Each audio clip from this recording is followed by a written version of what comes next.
kulanti wacan oo wanaagsan daawadayaasheena ku xiran Hiil Shacab TV waxaan idinkugu soo dhaweyneynaa daawashada sida joogtada ah u daawataan wararkeena iyo barnaamijyadeena kala duwan Hiil Shacab TV haddii aad ku cusub tahay subscribe saar gambaleelkana furo si aad u noqoto qofka ugu horeeya ee helaya macluumaadka saxda ah ee sida joogtada ah aan idinkugu soo gudbino halkan waxaan idinkugu soo gudbinaynaa warbixin sir ah oo la ogaaday oo ah in Abiy Ahmed uu ku guuleystay arin uu doondoonayay oo ku saabsan sidii amradiisa ay uga shaqeyn lahaayeen gudaha dalka Soomaaliya haddaba arintaas maxay tahay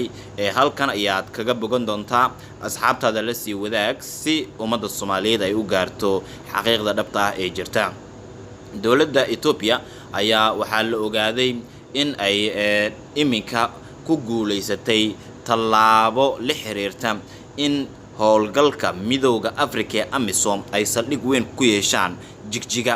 marka su'aasha isweydiinta mudan ee aadka loo hadalhayo waxay tahay maxay tahay sababta kaliya ee Ethiopia ay u dooratay in ay hesho saldhig military oo ciidanka midowga Afrika AMISOM ay leeyihiin oo jigjiga ee laga hirgeliyo haddaba sirta waxa ay tahay oo soo bandhigay African Intelligence wargeyska lagu magacaabay arrimaha sirdoonka ka hadlo waxaana wargeyskan uu leeyahay daawade Abiy Ahmed weli wuxuu wadaa oo uu ku tahmayaa in Ethiopiaanka iyo Soomaaliya ku sugan ay si toos ah isku dhex galaan wuxuuna doonayaa in saldhigan uu uga faa'iideysto arrimo fara badan oo damac ah wargeyskan ayaa sidoo kale waxa uu soo bandhigay xogo la xiriira in ciidamada AMISOM qaybta ka ah Ethiopia iyo kuwa aan qaybta ka ahayn ee gudaha dalka Soomaaliya iminka ku sugan ay u fududaan doonto iminka wixii ka dambeeya in ay dhaqdhaqaaq kan hadda ay wadaan ka xooggan ka sameeyaan aaga xuduudda iyo gudaha dalka Soomaaliya sidoo kalena saldhigga AMISOM laga siiyay jigjiga ayaa waxa uu yahay mid lagu tababari doono ciidamada qayb ka qaadanaya howlgalka ka dhanka Al-Shabaab sida ay lagu sheegay warbixinta sidoo kale daawade saldhigan cusub ee la siiyay ciidamada AMISOM ayaa fududeyn doona howlgaladooda Soomaaliya sida hadalka loo dhigay 14 sano ay AMISOM ku sugan yihiin gudaha dalka Soomaaliya ilaa iminkana waxaa la arki karaa in horumar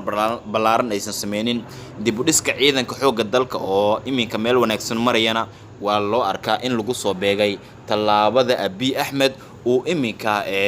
ugu guuleystay in dalkiisa uu hirgeliyo saldhig military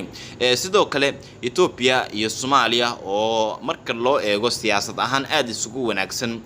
dhinaca dawladda dhexe ee Soomaaliya lama oga bal waxa ay ka aaminsan tahay amba ilaa iminka ay kala socoto saldhigan la sheegay Abiy Ahmed in uu ka hirgelinayo dalkiisa horey waxa uu jiray tuhno ku saabsan hadallo horey uu sheegay Abiy Ahmed oo qoseeyay in Soomaaliya iyo Somaliland iyo guud ahaanba deegaanada Soomaalida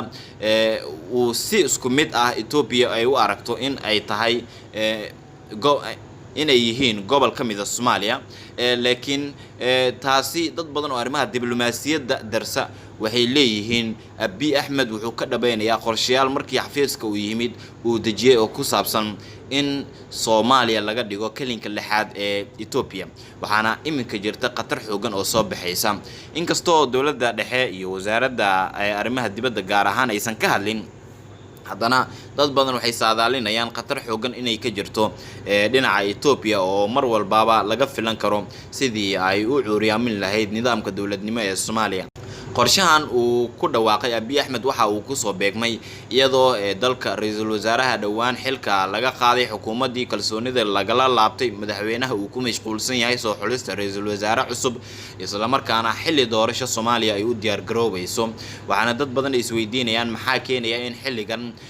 lagu soo beego tallaabada Abiy Ahmed uu ku sheegayo in iminka wixii ka dambeeya howlgalada AMISOM si toos ah looga maamuli doono gudaha dalka Ethiopia Ethiopian badan oo aan sharci ku joogin dalka ayaa jira oo ciidamada ah marka laga soo tago kuwa shacabka ah ee deegaanada Puntland intooda badan jooga horeyna madasha xisbiyada qaran ayaa u dhaleeceeyay dawladda Ethiopia oo ay ka codsadeen in ciidamadooda AMISOM iyo kuwa aan AMISOM ka tirsaneyn ay kala cadeeyaan hasaatee Ethiopia ilaa iminka si rasmi ah uma aysan cadeen dhinaca kale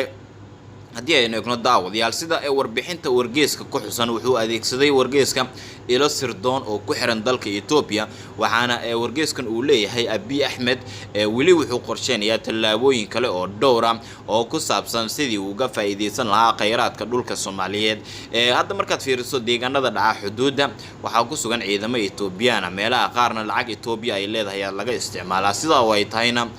ilaa iminka xubno ka tirsan golaha shacabka ayaa dhawaan soo jeediyay in si dhow loola socdo xuduudaha dalka gaar ahaan dhinaca Kenya iyo Ethiopia oo muhiim ay tahay in la ogaado cidda soo galaysa iyo cidda sii baxaysa sidoo kale talaabadan waxay walaac xoogan ku abuurtay guud ahaanba dadka degan gobolada xadka ay wadaagaan Ethiopia iyo Soomaaliya oo iyagu ka walaacsan Ethiopia waxay sameyn doonaan iyadoona dhinaca dawladda federaalka Soomaaliya lagu wado ama suurgal ay tahay in war rasmi ay ka soo saarto bal sida ay wax u socdaan wixii warar ay ku soo kordha halkan kala soco haddii aad nagu cusub tahay nagu soo biir subscribe saar gambaleelka furo si aad u noqoto qofka ugu horeeya ee helaya macluumaadka saxda ah ee sida joogtada ah aan idinku soo gudbino Hiil Shacab TV waxa uu ku tirsan yahay waa taageeradaada waana kaaga mahadcelinaynaa sida joogtada ah aad ugu xiran tahay wararkeena iyo barnaamijyadeena